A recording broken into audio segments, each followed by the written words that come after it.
Liverpool 3-0. Corner taken quickly, Origi!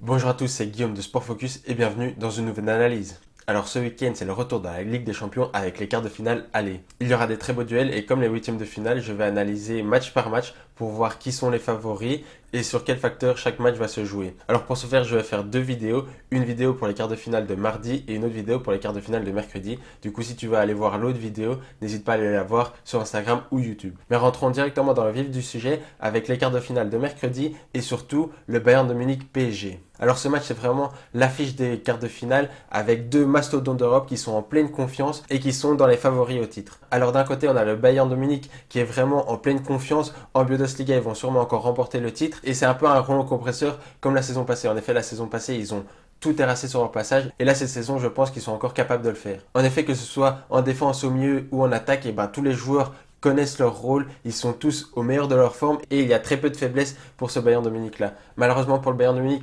Lewandowski ne sera pas là au moins pour le premier match, peut-être que pour le deuxième match il sera sur le retour et c'est quand même un gros coup dur pour le Bayern de Munich qui n'a pas vraiment de remplaçant pour Lewandowski. Alors oui, il y a Choupo-Moting, mais ça m'étonnerait quand même fortement qu'il soit titulaire pour ce quart de finale, mais je pense que ce sera plus Müller qui prendra la place de faux numéro 9 et du coup ça veut dire que le Bayern de Munich perd quand même son meilleur élément et l'élément qui marquait le plus. Et de l'autre côté, on a le Paris Saint-Germain qui en Ligue 1 est quand même un peu plus poussif, c'est quand même beaucoup plus compliqué et ils ne sont pas en tête comme les années précédentes. Mais en Ligue des Champions, ils font quand même meilleure figure. Alors certes, le match retour contre le FC Barcelone, c'était quand même assez compliqué. Ils auraient pu et sans doute dû se faire punir. Mais au match aller, c'était vraiment un très grand Paris Saint-Germain. Et c'est ce Paris Saint-Germain-là que je veux voir contre le Bayern de Munich. En effet, le Paris Saint-Germain doit être plus régulier au plus haut niveau. Et je pense que contre ce Bayern de Munich-là, s'ils ne font pas deux matchs exceptionnels, ils vont prendre la porte. Je pense que le PSG a vraiment les armes pour faire mal au Bayern de Munich avec Mbappé et Neymar qui peuvent aller très vite en contre-attaque et qui peuvent faire très mal à cette défense du Bayern. Mais en même temps, l'une des clés du PSG, c'est quand même ce milieu de terrain et surtout avec Verratti. Et là, je pense que ça va être très compliqué pour Verratti face au milieu de terrain du Bayern de Munich parce que le Bayern de Munich se base justement sur ce milieu de terrain exceptionnel avec Goretzka et Kimmich. Et là, Verratti devra vraiment être dans un grand soir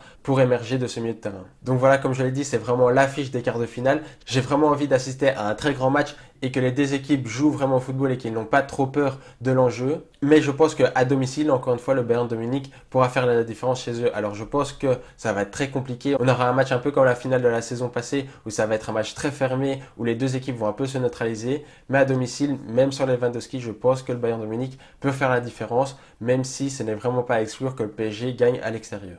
Et passons au deuxième match de mercredi qui opposera Porto-Chelsea. Alors c'est le match le plus déséquilibré de ces quarts de finale parce que Chelsea est vraiment le favori. Porto a déjà réussi sa Champions League en atteignant les quarts de finale. Tout le monde pensait qu'ils allaient être éliminés face à la Juventus. Au final, ils ont créé l'exploit. En effet, contre la Juventus de Turin, ils savaient que sur papier, ils avaient des moins bons joueurs techniquement que leur adversaire.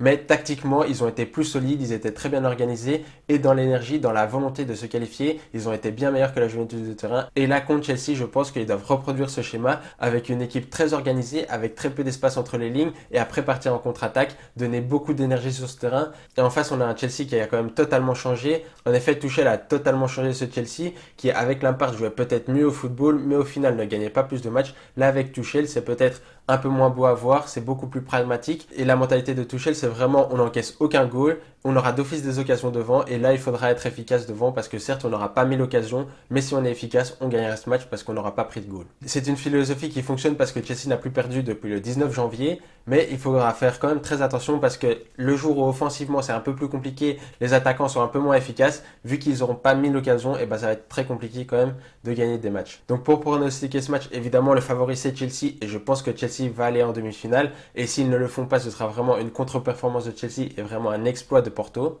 Mais je pense qu'à Porto peut faire quand même beaucoup de mal à Chelsea parce que si Porto est très bien organisé défensivement, ça va être très compliqué pour Chelsea de se créer beaucoup d'occasions. Donc pour ce match d'aller à Porto, ça ne m'étonnerait pas du tout que Chelsea bute un peu contre Porto. Alors peut-être que Chelsea pourra gagner, mais s'il gagne, c'est vraiment de très peu. Et ça ne m'étonnerait vraiment pas d'avoir un match nul, c'est pas que Porto l'emporte un peu par surprise. Mais bon, sur l'ensemble, je pense quand même que Chelsea est plus fort que Porto. Donc voilà, c'était mon avis sur les quarts de finale de Ligue des Champions. N'oublie pas d'aller voir la deuxième vidéo avec les deux autres quarts de finale. Et dis-moi en commentaire qui tu penses va gagner ces matchs. Et si tu as aimé la vidéo, n'oublie pas de mettre un like et de le faire savoir en commentaire. Et n'oublie pas de t'abonner. Si tu veux plus d'actualités sportives, va voir mon compte Instagram Sport Focus. Et je vous dis à bientôt pour les prochaines analyses.